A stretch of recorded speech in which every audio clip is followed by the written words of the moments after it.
It is 8:40. Raw Mike Richards, Newstalk Sauga 960. Here we are on a Wednesday, and ironically, a very, very topical interview coming up from someone who has written an outstanding book, From Showing Off to Showing Up. And people probably see that title and think, okay, isn't this sports radio? Like, well, did she play? Was she a goalie somewhere? And what? Well, there is nothing more topical to me.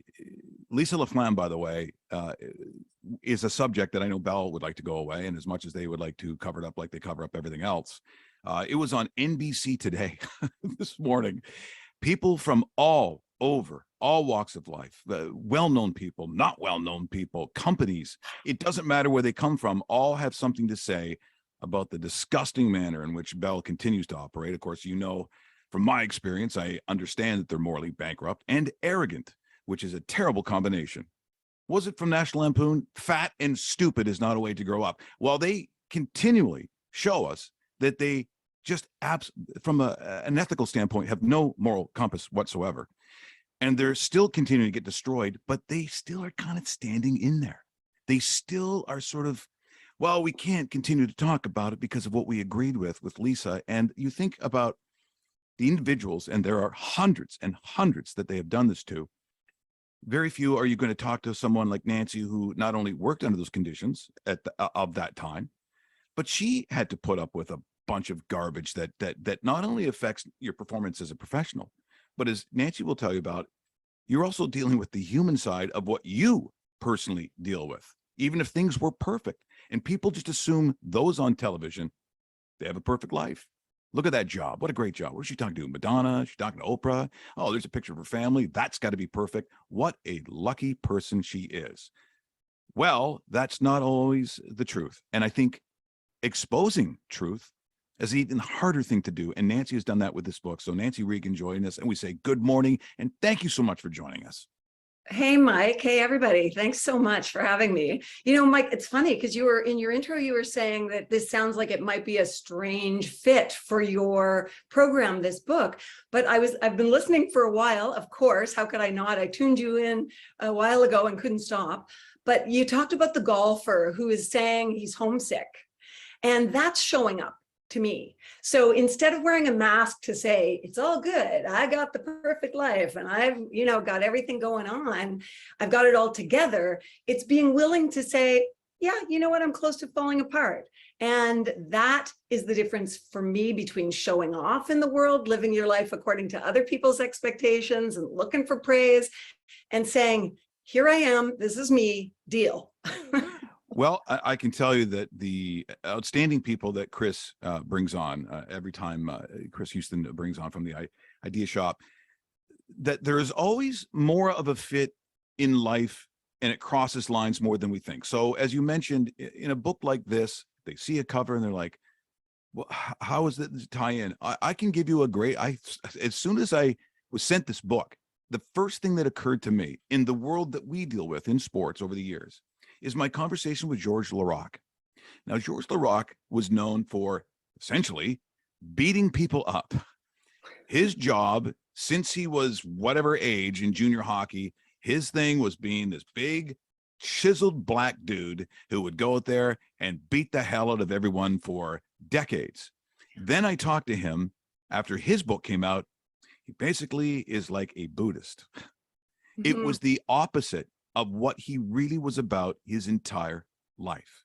His whole life, he was forced to kind of do this thing that he could get paid for and then go back to his Zen Buddhist garden and sort of meditate on this complete opposite of who he was as a human being, but then writes a book on what that's like to be one thing professionally and personally something else. So it really is never that far. There are so many circumstances in sports where those that have to perform a certain way, like Ricky Williams, who was a famous running back, he was one of the first guys way before there was legal cannabis and you know, weed was just something that losers did, you know, and blowing off steam.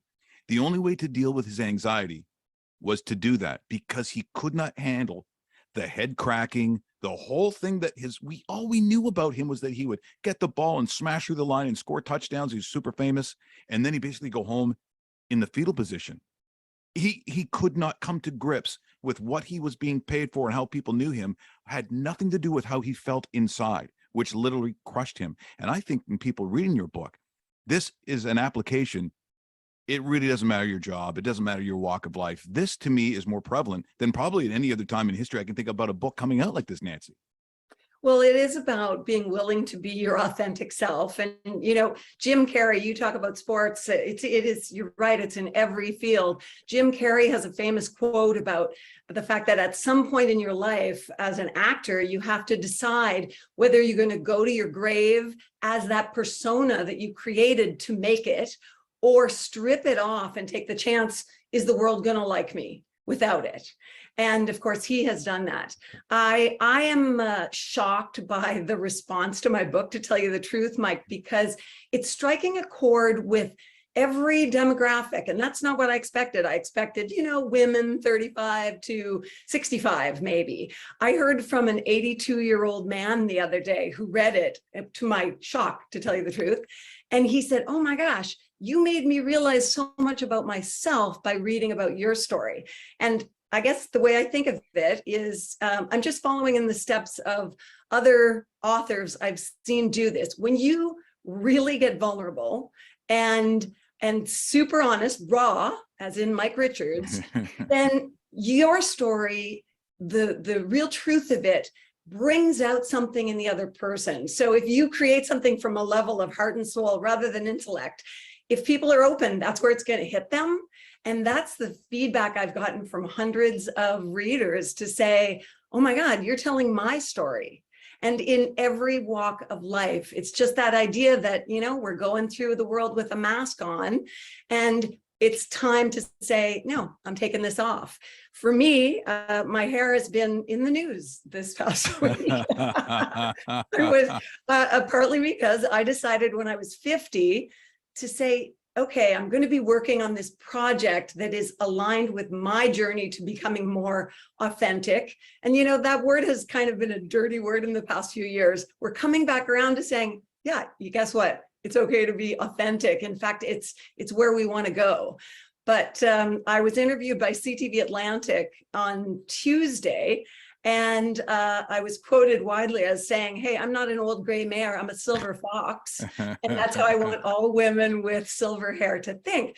I got a call from CTV National the next day, because Heather Wright was doing a story for the National that night for their national newscast. And I think she had trepidation because they were going out on a limb to deal with it themselves. And that night, this is kind of a scoop for you, I got a text to say, hey, that story's not going to run. It got pulled.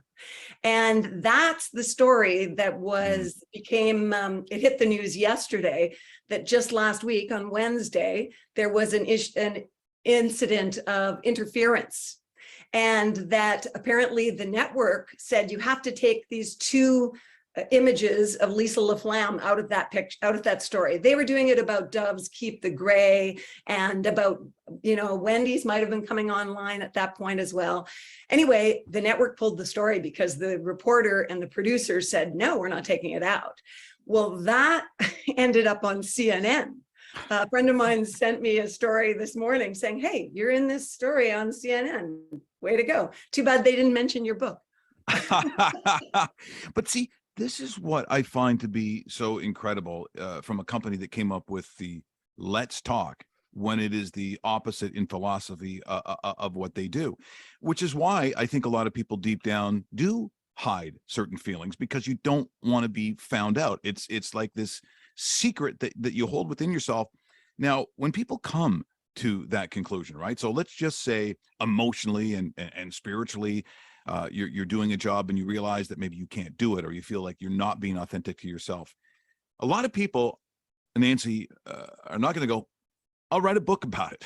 A lot of people are not going to sit there and go, now that I'm at my most vulnerable, I think I'll just bear it all for all to see. So at some point you came to some conclusion for yourself that maybe the right thing to do was to put it to paper. So how does that happen? Well, it's twofold, I guess. In one way, first of all, I pitched a very different book. I pitched a book about the fear of public speaking, which is work I do one-on-one with clients and in workshops.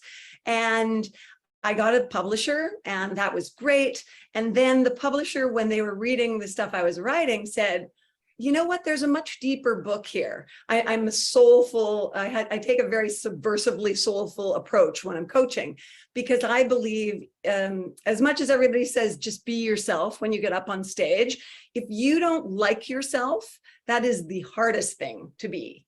And sometimes in order to like yourself, you have to actually go on a bit of a shitty journey to figure out who you are and what it is you don't like about yourself. And that's the only way you can come around to accepting those parts of yourself that you don't want to embrace. That's how you really find comfort on stage, but also in life, right? I think we go through that journey, most of us, as we age. Not all of us say, okay, yeah, I'm in for the ride, but that's part of it.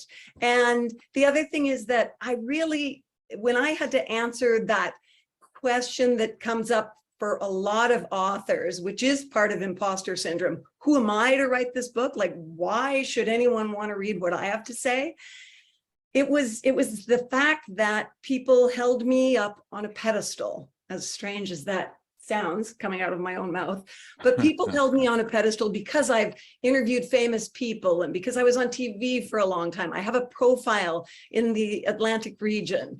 And I thought, you know what, it's going to surprise people if they find out that while I was projecting this air of confidence on TV, I actually was spiraling. I had imposter syndrome. I was crippled by perfectionism. I was terrified of making mistakes. I knew that I didn't belong to be there in my head. You know, my inner critic was constantly chattering away saying, you made another mistake. Oh my God, why do you have this job?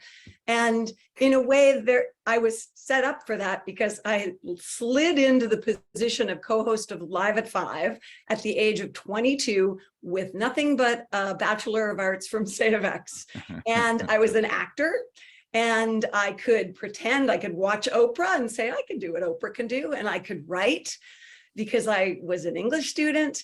So I could fake it till I made it. But the dark side of that was me projecting this air that, yeah, I got it all going on when I really didn't feel that at all. So I thought, if I can feel like that, and I can show other people that I feel like that, it's going to make them feel not alone. And if I had to say one thing that I wanted to achieve with this book, it's to have people say, oh, we're all in this together. Yeah, it's interesting because, you know, I don't think anyone, well, I mean, I guess if in the world of the self-help kind of stuff, it's sort of what they do. It's a mantra. They do these books purposely for that. But you kind of didn't do that. You've fallen into this category just with your own experience. But by virtue of doing that, this kind of is a self-help book. It is a companion to those that suffer from certain anxieties and this. I would think a lot of people just sort of emotionally feel quite lost. And as you mentioned, because I've never heard something called an imposter. What is it described as? An imposter? Oh, an imposter's journey from perfect to present. You mean the subtitle? The syndrome. Oh, imposter Yes. syndrome. Yeah, when everybody else thinks you're great, but you know they're all wrong. You've got them all fooled. Now, Oh, don't tell Mike about imposter syndrome. Yeah. He doesn't need to know about that. Yeah. But see, Don't I'm introduce that concept. I'm the opposite of that. I'm like, how can people not see the greatness? What is going on here? Is there too much wine in the crowd? Oh, my love. So Okay, I'm not worthy. So Well, for me, Mike, that says you feel your own light. I feel like we're all full of light and we start our lives like that. You look at toddlers, they are just bright and shiny. And then the world turns that light down. You know, the world says, behave, be good, be quiet. And then we turn our own light down as teenagers. And for a lot of us, not you, Mike, a lot of us, it takes decades to remember that we have that inner light and turn it up and say, yeah, it's okay to shine, especially if we're shining in the spirit of contribution instead of worrying about how we're performing in the world. What a fantastic morning and a great time here with Nancy Regan. The book is called From Showing Off to Showing Up. It is from Nimbus Publishing. I am sure it is available everywhere. How are we getting this book? It's Indigo. available. Oh yeah, Chris, you want to take that? Yeah, I just checked. Indigo.ca has a great price on it right now, and also available on Amazon and your favorite indie bookstores. Well, yeah, I wish you the best of luck, but I don't think you're going to need it. I think this thing should be absolutely on fire. I mean, there's so many elements about your story and how you delivered the story, which I think is so important. So I thank you so much for joining us here this morning. It's just been a wonderful time, and hopefully, get a chance to talk again sometime. I thought you were terrific. Thanks for the way you're showing up in the world, Mike. I appreciate it. That is Nancy Regan. What a great job. And of course, Chris Houston from the Idea Shop, who never fails to impress with these magnificent people that he brings on the show. Yet again, another home run to bring it back to a sportism.